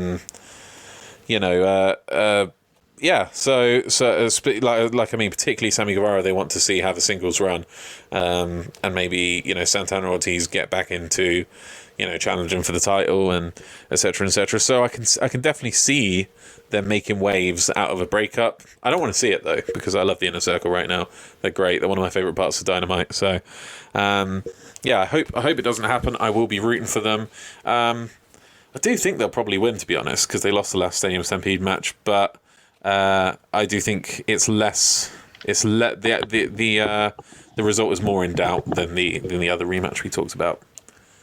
Yeah, I completely agree with that. Sorry, I completely agree, because having them dissolve, this would be weird, because it's a very good segment. Now also they turn face, but also letting the Pinnacle lose directly, building them up at this important stable with these good wrestlers, and then losing in their second real big match, that would have been also I don't know. We'll see, but that's they actually might be relying. They might be relying on the fact that they won the first one to keep their momentum, and not harm them too much. Maybe, but this is why I'm looking forward to that match if it takes place, which I'm pretty sure will be. But it just has an open outcome before you don't know what will really happen. So that's really what I'm looking forward to. I love the Pinnacle's music, by the way. Just thought I'd mention. Oh, it slaps, doesn't it? So good. Do you have any thoughts about this segment, Jack? It being a big one, so we can come to both of you. Not too much that hasn't already been said. Just the fact that I think either way, whatever the result is, there'll be some sort of negative backlash, because if Inner Circle win, I think, like Patrick said, the Pinnacle to lose their second match as a faction would be pretty shitty. But I did say to Patrick, if the Pinnacle win and the Inner Circle obviously dispatch what does that even mean? Because surely they can still hang out as friends. Like, does it just mean they can't wrestle together? Like, is that it? They can't wrestle in like these 5-man matches? Because like, can we still see Chris Jericho like ringside with like Sammy Guevara match or something? Like, what does it mean? I assume it means that Santana and Ortiz can obviously stay together and stay tagging together. Yeah. And I could see a thing where Chris Jericho can be Sammy Guevara's manager. Yeah. And then it's just Hager. Bye. Bye, Hager. Yeah, no, that'd be see you in sad Impact for Hager. Because see you in Impact. But yeah, because he's not. What's Hager going to do without the inner circle? He'd be the one that's. He would be fucked without the inner circle. He's the only one that has some sort of like thing to lose here. Because if inner circle fold, you know what I mean. Jericho could be Sammy's manager. Santana and Ortiz still stay tag team. Hager's got fuck all going for him. He's never going to win a title. No offense, Hager. And he's they might slap the TNT on him, or the tag team. Whether it would be a good idea or not. No, I just that's think another question. Anyway, it'll be interesting, and we'll be able to give you some sort of answers in the coming weeks. So make sure you stay listening to the weekly AEW News Kick on Spotify and all other podcast streaming platforms, wherever you get your podcasts. Right. Next up, we had a little promo. And YouTube, sorry. Sorry, Patrick. Sorry. YouTube is Patrick's domain. Go listen on YouTube. Give him. You know what? Throw the dog a bone. If you're listening to Spotify or Apple Podcasts or whatever, just stop right now. No. Go over to YouTube. Don't listen to Jack. He does not speak for the podcast. All opinions are his own. Next, don't deter people from listening anyway. Next up, we had Britt Baker being interviewed by JR. Britt says the pain of having her nose broken changed her, and that it's poetic that Shida breaks her nose, but look at her now, and poetic that Shida created a monster, and that's going to be the one that she's going to be the one that takes her out. JR asks her if she's going too far. She interrupted Tony Khan's photo shoot for Forbes because I didn't see any of this. I don't know when this happened. It would have been on Dark. Why? Sorry. Because they want to make you watch it. So if they show you this stuff that happened in Dark, they'll be like, oh, I don't want to miss Dark. But they forgot to tell us that that's where it happened, because not once did JR say on Dark during. It was been so easy to do that. But she interrupted the photo shoot because I thought this was brilliant, because she said this is a photo shoot for champions, and by the time this article drops, I will be the champion, so I should be in it. Fucking brilliant comeback. And she says She'd kept the division alive, but she was its life support, and the division won't need life support with her at the helm, because she's going to reinvigorate it from the ground up, being awesome as she is. This was fire, I think. Sorry to put any ideas in your head before I come to you for comment, but I will come to you, Jack, even though I think it might be Patrick's turn, just because I know you're a fan. I'm a fan. Yeah, I'll let you have your moment. Go on. This was awesome, and I'm such a fanboy for Britt Baker. It's just, but like DMD. But she's just so good. Like, and I don't think. When was the last time we had a bad word to say about anything she did? Honestly, even when they briefly threw in the waiting room, like we had some good stuff to say about it. You know what I mean? Yeah, but Britt was the standout. Exactly. The standout. But that was a terrible segment when they tried to bring the waiting room to Dynamite for 1 week, and they're like, "No, this is fucking terrible. This does not translate well to Dynamite." Exactly. But the one good thing about it was Britt Baker, like, getting up on the couch, taking photos of the fight on her phone and shit like that. She was the redeeming part of it, you know? Honestly, she was, and she is the star. She is the star of the women's division. There's loads of them, but she is one of them. She is the one that's shining brightest at the moment, and God, please don't let her lose. Double nothing. I think I want to. You're doing a giveaway on this show. I'm willing to put something on the line now. I'm so confident Britt Baker's winning that if she doesn't win, and you boys can decide now, I've got to do some sort of forfeit and it's got to be on the podcast for the Double or Nothing review. After we do the segment, I'm putting it out here now. You boys get a choice. What forfeit can I do? Because I'm that confident she's going to win. I'm willing to. Let's see what you got. Dippy knob and chili sauce. Shot glass of chili sauce. I mean, camera. I don't know how that will replicate well on the podcast. They will hear the screams. In the screen. It's not. Sorry, are you suggesting that if this was a video podcast, I don't want to fucking see that. I meant off camera. Dip my dick in chili sauce. Tabasco. Let's throw some other options. Actually, let's throw. You decide the forfeit. Dip your dick in chili sauce. Let's explore other options. Let's. You know toothpaste. what? Let's put it out to the people. Oh, dip my dick in toothpaste. Toothpaste. Deal. All right. Deal. Patrick, you've heard it here. If Britt Baker does not win the women's title at Double Nothing, Jack will dip his dick in toothpaste.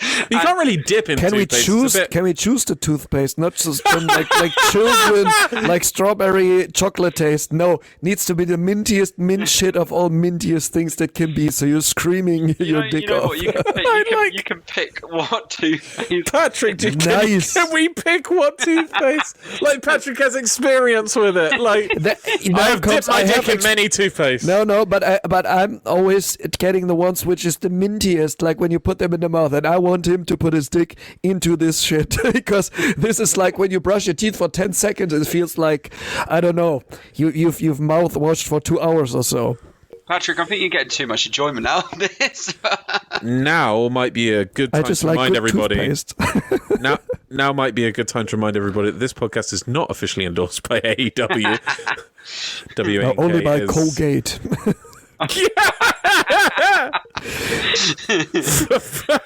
4 out of 5 dentists do not recommend dipping your dick in their toothpaste. Oh, that's the perfect time to speak about it because Britt Baker is a dentist. So it's fitting. It's so fitting. Yeah. And I just wanted to quote John Cena in Your Time Is Up, My Time Is Now. You said there, I brush your mouth like Colgate. Come on. Britt Baker versus John Cena confirmed. No, yes, please. No, you can't really dip your. I don't want to get too. You are my brother. We have to remind people that, so I don't want to get too graphic about what you have to do. But kind of, it has to be kind of like a schmear, I guess, like a bagel schmear, or mouthwash if we're going for dipping.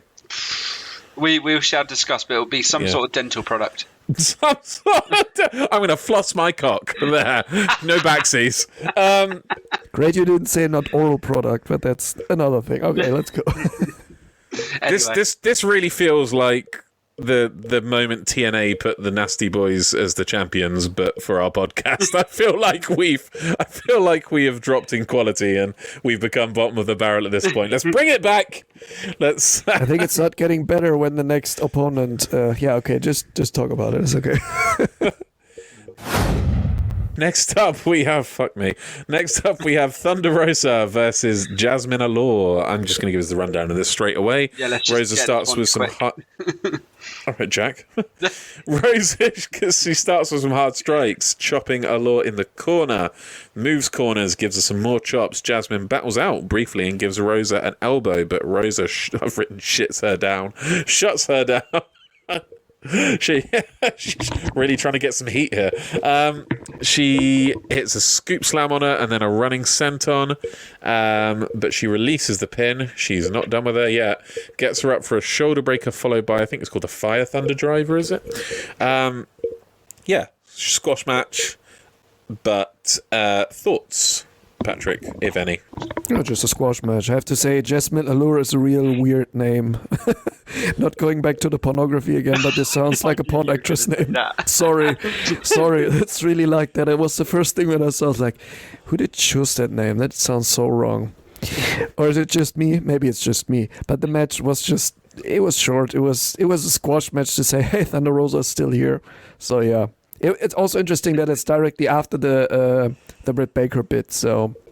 Yeah, trying to connect those names, Britt Baker, Thunder Rosa in our head, and it was well placed so that they could talk about, hey guys, remember Thunder Rosa actually won that match, the match that Britt Baker pretty much. You really could be forgiven for thinking Britt Baker won that famous match, which Can I just mention as well though, just after the Thunder Rosa squash match win, they did mention that Serena Deeb is defending her NWA title next week against Red Velvet, and I'm just going to jump the gun and say this might be our first pay-per-view with 2 women's matches, an NWA title match for Serena Deeb versus Thunder Rosa, and then a Britt Baker Shida title match as well. I think I'm making that call there. Would be nice. Next up, I think at this point they announced all next week's matches, didn't they? But started with that and segued into that. But yeah, next up we had an interview with Jade Cargill. She'd had an offer from Mark Sterling. And there was nothing to this. She just said, "I'm that bitch" again. No one. We don't need to come to anyone about this. If you've been listening to this podcast a while, you know this. Why? Why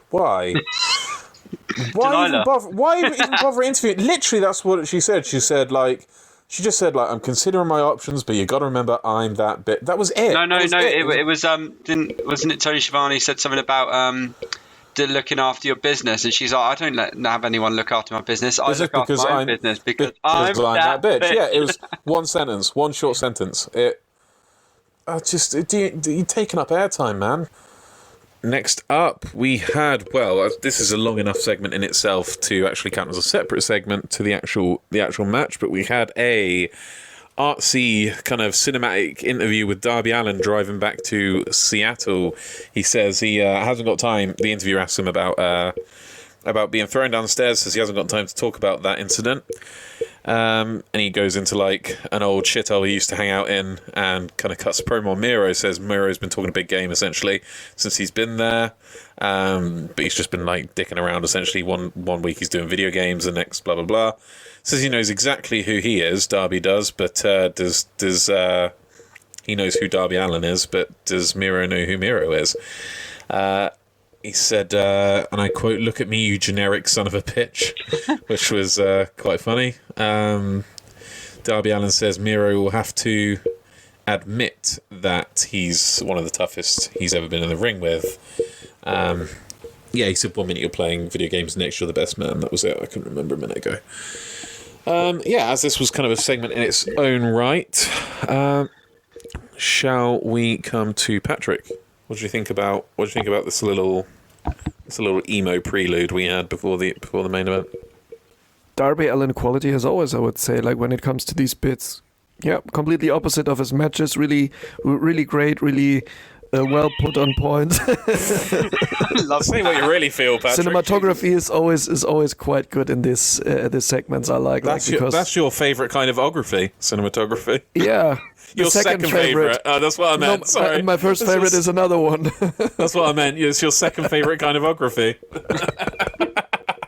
First one is, of course, autography. I love birds. So. Isn't that ornithology? Yeah, that's the gag. That's the gag. Because I don't know how to pronounce that properly. Now, coming back to the serious business, it's good. Keep on going. It is good. Let's keep on going. Main event, we had Darby versus Miro. We're all going to talk about this, so I'm going to give us a rundown of what happened first. First off, the first thing that I've got to talk about is when Miro's coming out and Justin Roberts goes, "Introducing," and then the fireworks, and then he continues, goes, "The challenger," he just stopped for all the fireworks and then carried on. Miro's already wearing TNT trunks, very cocky, red and gold, emblazoned with the whole TNT logo. Darby comes out, he's got horizontal face paint on today rather than his vertical stuff. Miro attacks him as he's getting in the ring. Miro's screaming at the ref to ring the bell. Pulls him outside, he's beating him down outside, says into the camera, "Am I underwhelming?" Because is that something someone said to him? Was that something Darby said? Or people online? I don't know, I can't remember. Miro's just throwing him around into the crowd, back over onto the floor. Absolute destruction. We get a shot of All Ego, Ethan Page, and Scorpio Sky in the rafters, just looking on, laughing. Darby tells the ref to ring the bell. Miro hits a thrust kick on him immediately, like a finisher, but Darby kicks out of the pin that follows, I should say. Miro thinks he's won, though, and he's celebrating. Didn't realise that Darby kicked out. Darby shotgun drop kicks him, goes for the stunner, but Miro blocks, but then, this is outside the ring now, sorry, but then Darby slides down his back and pushes him into the post. Darby gets back in the ring and hits the tope out outside, and then goes for the coffin drop off the turnbuckle to the outside, but Miro catches him and hits the German suplex, I believe. Miro then pulls him into the ring and pins. Miro pulls him back into the ring and pins him, but Darby kicks out again. Sting is attacked by who? Well, obviously by Ethan Page and Scorpio Sky, who scarper off. They run away. Up to the Titantron, I believe. Darby pulls himself to his feet and starts landing some strikes on Miro, including a few headbutts. I believe this was in the ad break. Miro beats him down and pulls him to the apron, where he lands a few more hits on the outside before getting back in. Hits a sort of gut-wrench slam on him. Miro then locks in a bear hug, takes Darby to the floor. Darby gets to the rope twice, but Miro keeps pulling him off. Lucky Darby. A little fight back with Darby reversing it into a sleeper hold, but it doesn't go anywhere. But then he locks the sleeper hold in again on the outside. Miro tries to take the belt. He's like, give it to me, give it to me. He powers out, pushes Darby back through the ropes and starts working the shoulder. His injured shoulder, gets Darby up for a sort of scoop slam, but ends up just gracefully tossing him across the ring. Darby looks at Sting. This was quite emotional, and they give each other a fish bump. God, I've ruined the emotion there, haven't I? Give each other a fist. They get their fish out of their pockets and slap them against each other. Darby's was a salmon. Sting's was a haddock. No, a fist bump. Miro kind of laughs at him like he's pathetic for, all this. Goes to take him out, but Darby reverses and gives him 2 stunners. Miro catches him off the coffin drop, German suplex again. Darby hits the code red, and they're trading near falls back and forth here. Miro locks in that submission, which sort of face lock submission for the finish, and it's over. And as predicted, we have a new TNT champion after the match. Ethan and Scorp returned to beat down Sting, but the Dark Order chased them off. And then Miro is celebrating above Darby, and the stream is cut short. I don't know whether it was just fight or whether it happened for TNT as well, but I missed the very end, so maybe one of you can fill me in. But first off, Jack, what did you think of the match? Yeah, I mean, I think it wasn't the best one of Darby's title defense matches. I thoroughly enjoyed Jungle Boys the most out of the title defenses, but nonetheless, this was a very predictable outcome, in my opinion. I think we've literally been saying Miro's going to take the title off Darby before it was even announced that Miro and Darby would have a match. And everyone was, weren't they? But I do think, fair play to him. There were moments where Darby looked quite impressive, but it's been a very uninspiring title reign for Darby, and I hope he does recover for this and becomes the wrestler that we loved. What we loved about him before he was TNT champ. But the match was good. I mean, Miro looked impressive, scary bloke. Looking forward to seeing his title reign, to be fair, and seeing who can challenge him. Who can stop the path of Miro? Yeah, I mean, this was the perfect combination for Darby to look like a ragdoll, wasn't it? The amount of times he just looked like there was no sort of even control over his body, being flung everywhere. But no, the right outcome. I think definitely not the best match of the night. It was what it was. I mean, I think in the end, which obviously you got cut off, I managed to find it on Reddit because mine got cut off as well. So someone comes out, all you can hear is "Everybody Dance." Oh, really? That was a surprise to me. Lance Archer comes out because of course he did, because he's mates with Sting. Exactly. But mainly just to look at Miro and be like, "I'm coming for you." So that could be double or nothing. First title defense with Miro, Lance Archer. What do you reckon of that? I love it. 2 big men slapping meat. Two big meaty men slapping meat. Yeah, I do think the double or nothing card's starting to look a bit. I don't know. Some of the matches are looking very predictable. That's the thing.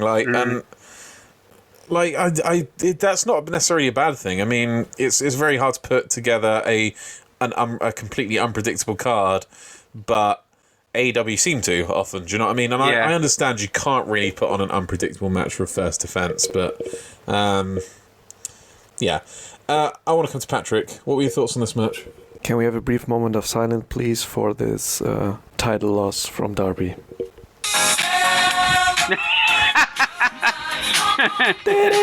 Finally, he lost the title. It's over. We made it. We made it through. Oh my goodness.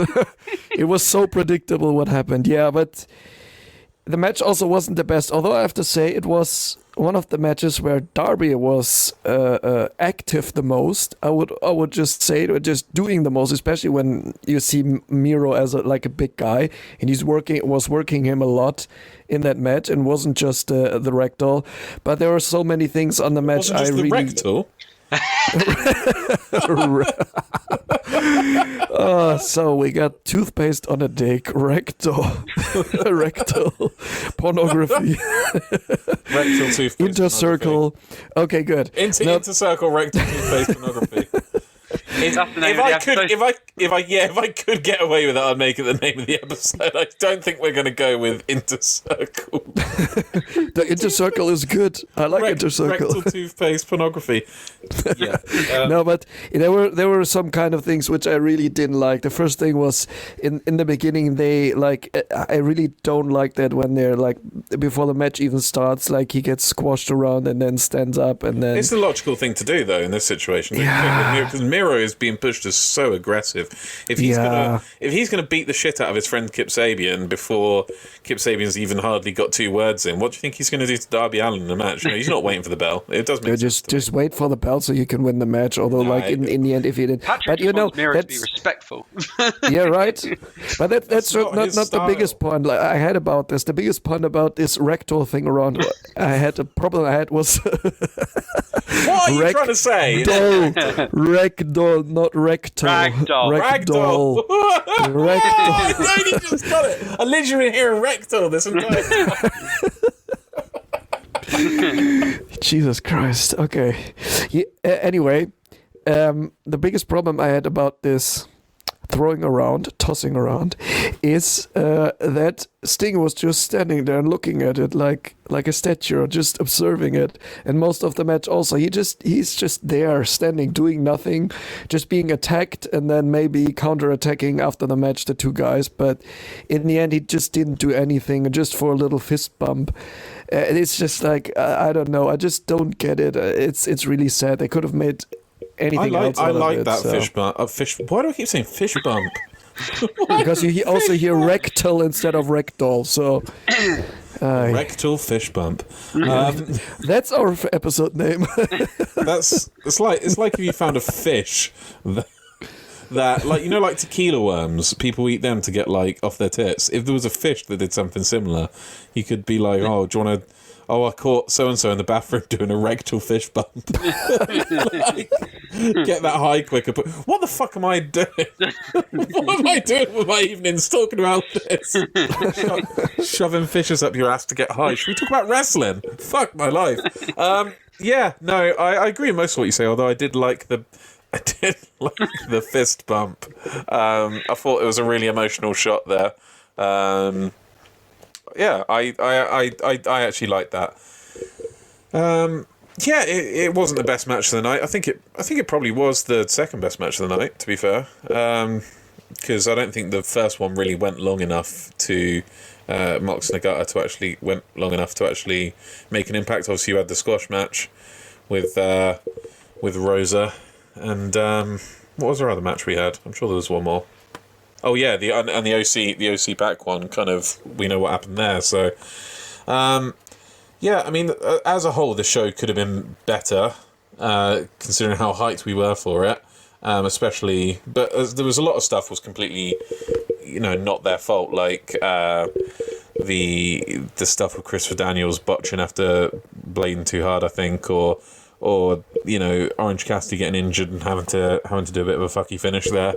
So, yeah, I reckon if things had gone the way they planned, we could have been looking at a very good episode. As it stands, I think it was a good episode. I think it was a good episode of Dynamite, all in all. And, yeah, looking forward to seeing what comes next. It's building nicely to Double or Nothing, if, like I said, not a little bit predictable in some of the matches. Shall we go to match of the night? I'll start. I never get to start. For me, it was the Young Bucks versus SCU, for sure. Jack? Young Bucks SU for me as well. Yeah, I don't think anyone else really came too close. I was just really, really hyped for that match, and I thought it paid off well. If not, I mean, the ending didn't, but the actual match is what we're rating it on. Yeah, paid off well. Mr. Rectal? Make it a threesome. Oh, well, indeed. No, 100% best match of the night. I don't think many people would dispute that, to be honest. That also brings us to a couple of extra awards, seeing as Patrick didn't. I'll tell you what, you can go first this time, Patrick. You didn't award it during the show itself, so why don't you tell us what your heel moment of the week is? Yeah, I think also I like it better in the end always, so this is why. You like it better? You like it in the end? I like it in the end. You like it? Using toothpaste or... No, I think the fish is fine in the end. Fish is fine. If it's not like a carp or so, if it's a goldfish, that's fine. You got to work up to a carp. I go for a swordfish. Okay. The swordfish, okay. I'll put a cork on the end, though. I'm not a maniac. What about a jellyfish? I heard they're electrifying. Oh, dear. Okay, Anyway. good. So, yeah, my heel moment of the evening was just a small pause to put it in. Matt Jackson saying, "I'm sorry, I love you," and then super kicking Christopher Daniels. That was great. That was just great. It was, of course, it was funny, but it was also just great. Great. God damn it. Great. I agree. That was fantastic stuff. And I will come in with my screamer of the week, my shocker of the week. I always get that mixed up. That is my Reba Not Rebel, my screamer / shocker, which is Cody. Cody's promo. I mean, you couldn't obviously say that as heel moment of the week because that award is reserved for good heel moments, not unintentional heel moments, which I think this was. Cody is just unintentionally one of the biggest heels on AEW, but he's supposed to be a face. Yeah, this whole promo, I mean, it would have been the OC Pac match, but that's not entirely fair, seen as an injury. I think the fact that this was planned, this promo from Cody makes it all the more worse. Yeah, he looked at this and thought, yeah, let's go with this. Let's go. I like this. This feels good. Yeah, I mean, I'd love to get an American perspective for some Americans to get in touch again. If you're from New Jersey and you want to be on the podcast and give your opinion. You can give your opinion if you're not from New Jersey. Just saying, like, you know, we are inclusive. That's just our landing spot for war. For Revolutionary War 2 Electric Boogaloo. That's what that's for. If you're from any of the other 49 states, you can also get in touch at W.A.N.K wrestling@gmail.com or slide in our DMs on Twitter and Instagram at W.A.N.K podcast. But yeah, I'd love to get an American's take on this Cody thing, because obviously this is that classic, you know, for the classic foreign invasion storyline. That I say classic as if it's a good thing, but we are obviously the antagonists in this as Brits. So we being me and Jack, obviously Patrick is German. We respect his sovereignty. He is just in this alliance. But we'd love to, from the hero's perspective in the storyline, that being the United States of America. Fantastic accent, I know, right? We'd love to get. Do you find this cringy? Do you love this? Do you hate this? Where do you stand on Cody? And also, you can message us about anything else. If you've got any other hot takes, we'll read them out on the show. Please do. You're almost definitely likely to get on, because nobody writes to us unless they're trying to get us to sponsor, to promote their manscaping products. You'd most definitely get on, because no one writes to You'll get on the. I will just say we don't just we have quite a few weekly listeners. Don't say how many, Jack, because obviously it's not professional. But we do get quite a few weekly listeners. Just nobody wants to fucking talk to us after. I think after like I think listening they should put to them us. on whilst they're shagging. It's just background listening. I mean, if you listen to us while you're shagging, Patrick talking about porn.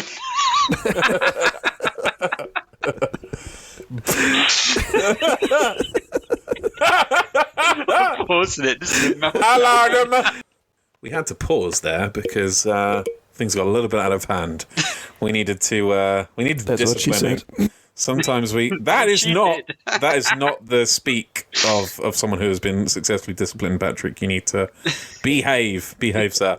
I think we've given all our ratings out. So on to, without further ado, let's launch into, or dive into, as it were, next week's card. Jack, do you have it pulled up? No, but Patrick does. Let's go to Patrick. I got it pulled down. What the fuck, Patrick? No, you said I got it pulled up. That's the thing. I never heard that before. Oh, that was good. I made this bad joke. That's good. Let's go. Next week's card. I can't bother to pause again. No, it's fine. Yeah, right. I got it up here. It's... I'm pausing. All right, I got next week's card. Shit. Fucking hell, Patrick. No. Okay, next week's card, we got Anthony Ogogo with The Factory versus Austin Gunn. We got Christian Cage versus Matt Sydal. We got another AEW World Tag Team title match, Young Bucks versus the Varsity Blondes. And we got an NWA Women's title match. After a very long while, we're going to see Serena Deep again, this time against Red Velvet. Very nice, very nice. Will be very good to see that on the card again, the NWA Women's title being defended. Should we come to Jack first? What match you're looking forward to the most? I'm going to be brutally honest, shit card. Serena Deeb versus Red Velvet's my most hyped there. Yeah, agreed. That's the one I'm excited about the most as well. Patrick, how about you? Yeah, me too. I really like coming back to also just a quick to the AEW World Tag Team title match that the Young Bucks mentioned also about Brian Pillman. Oh, you want to have a title like your daddy? You're never going to get a title like your daddy, which is nice. I hope we're going to talk about that in the less important shows bit, but just looking forward to it if they will mention it again next week. Very good, very good. Well, speaking of less important shows, I think it's around that time. Hit it! Less important shows.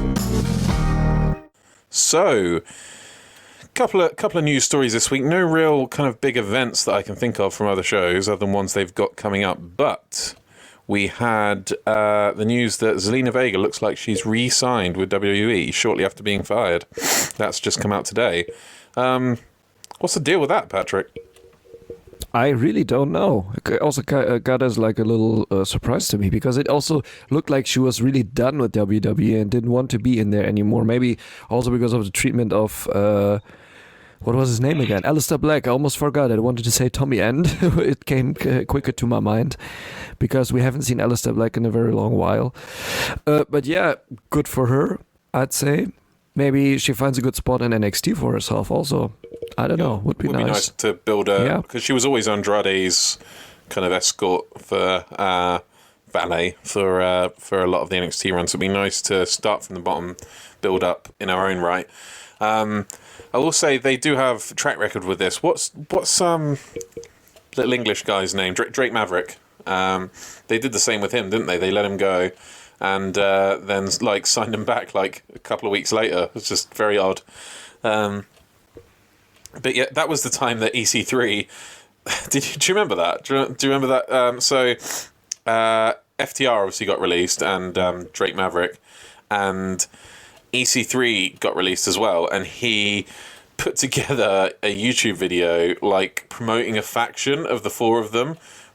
And then, a week after he put this out there, FTR signed for AEW, and Maverick went back to WWE. It's did you just make a promo for a faction with three guys whom you didn't ask to be in your faction? It was so weird. Maybe it was just a good advertisement for them on the market, we're the hottest free agents right now. Maybe. Speaking of less important shows, although it actually has implications for AEW and Dynamite also. Did you guys see the stipulation for a match Thunder Rosa has coming up on NWA? No, I didn't. So I think it's like a number one contenders match or something for the title, for the NWA title, but women's title. But Thunder Rosa's, I can't remember who she's facing. I really should have looked that up. But essentially, if Thunder Rosa loses that match, she's not allowed to wrestle for any company other than NWA, which would obviously have big implications for her appearing on Dynamite. She's not losing. Okay, that's really interesting. We will see, though. Imagine if she does. It's definitely going to draw some viewers there. But just imagine that maybe Britt Baker is showing up then at NWA one day. Oh, can you imagine? This would be nice. Yeah. And one more thing to talk about in less important shows is, Patrick alluded to it earlier, it is Dark Side of the Ring premiered. Me and Jack haven't seen it yet because I'm waiting till Jack's home from Birmingham. My brother, we're going to snuggle up under a blanket and binge the show. I mean, just give us a quick little review of it, of season 3 premiere. Has it been both episodes now? Because I know it's a two-parter. Yeah, 2 episodes. One was a double feature for the beginning.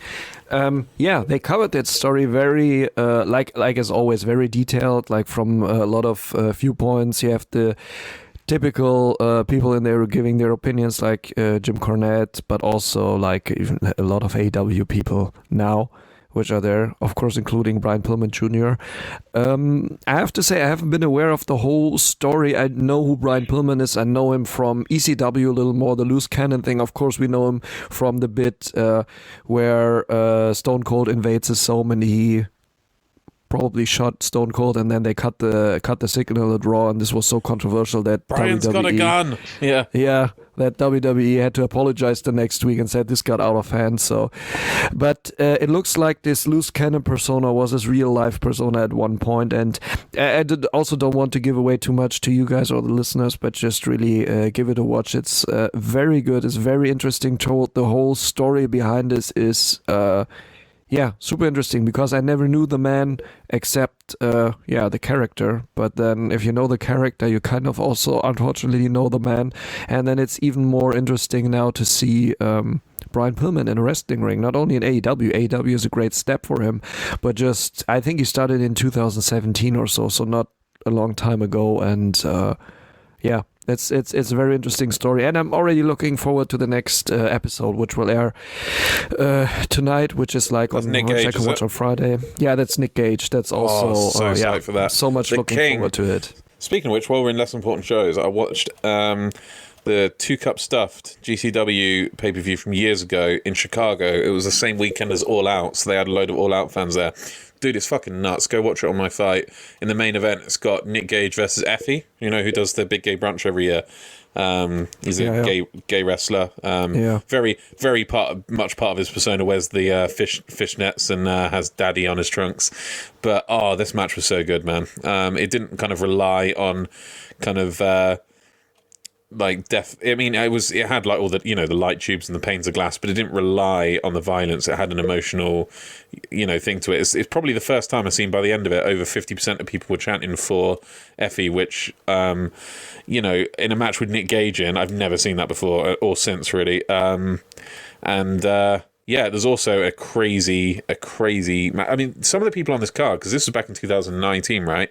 So it had Tom Lawler's on the card. Ethan Page is on the card, I believe. Yep.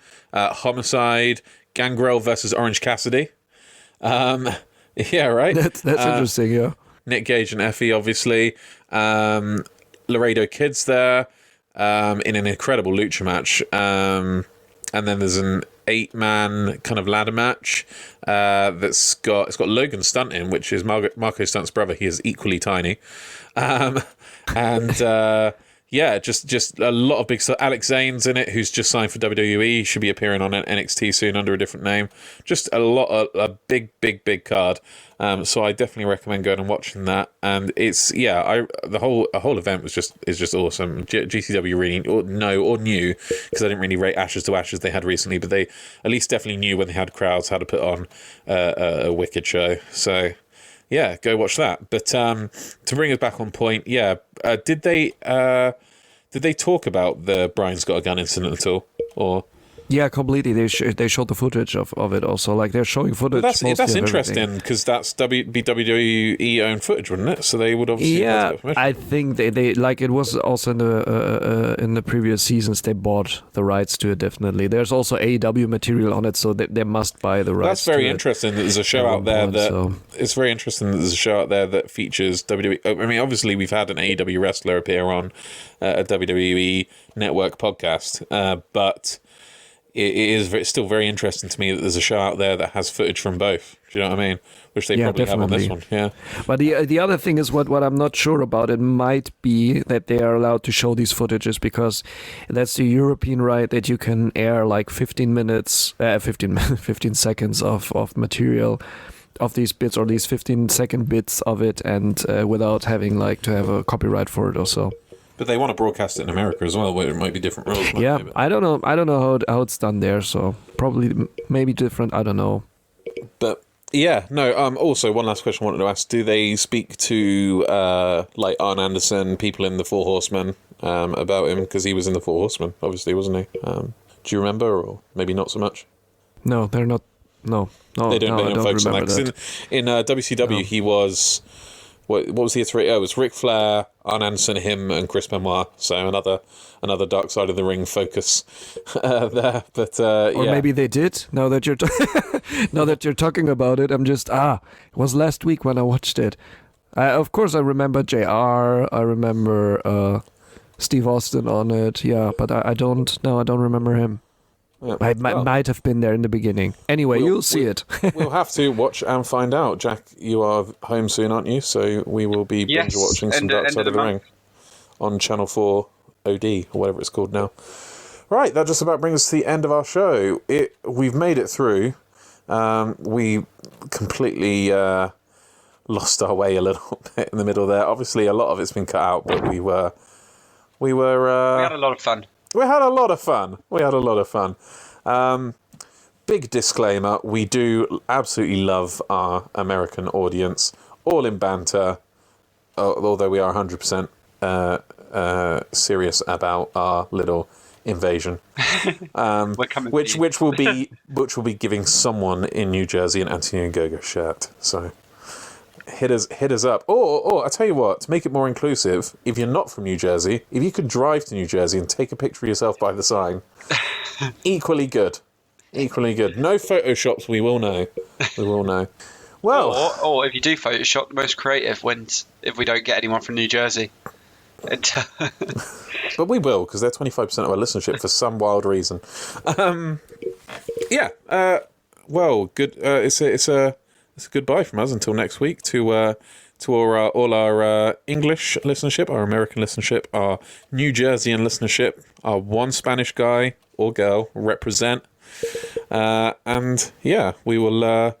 We see you next time. Anything to add, guys? Not from me. Nope. No. Everything's good. Only me that cares about saying goodbye to. Yeah, right. I don't care. Actually, you're so abrasive. You said goodbye to all them. I want to say goodbye to some people as well. So give me 2 seconds whilst. Don't say Iceland, because they're all people we know. I want to say goodbye to my United States friends, my United Kingdom friends, my homies, my Iceland friends. I'm here for you.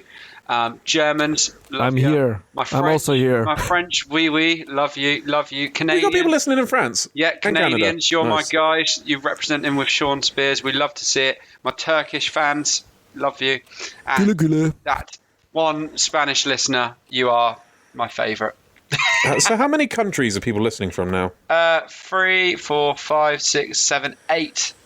W.A.N.K. broadcasting only because people have chosen to listen in 8 countries. We're going worldwide, baby. Tightest worldwide. I can tell you which countries we are not listened in, because I always like when we play music in it and we get a copyright infringement from YouTube that it's banned in some countries.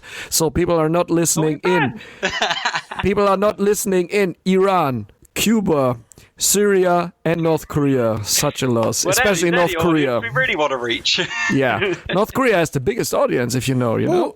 North Korea, that's someone who could help us with our invasion. So it's really sad we're not being broadcast there. That's the leverage we need. Might be just the government who can hear us if they're not using 20% or 30% of their internet capacity again for porn.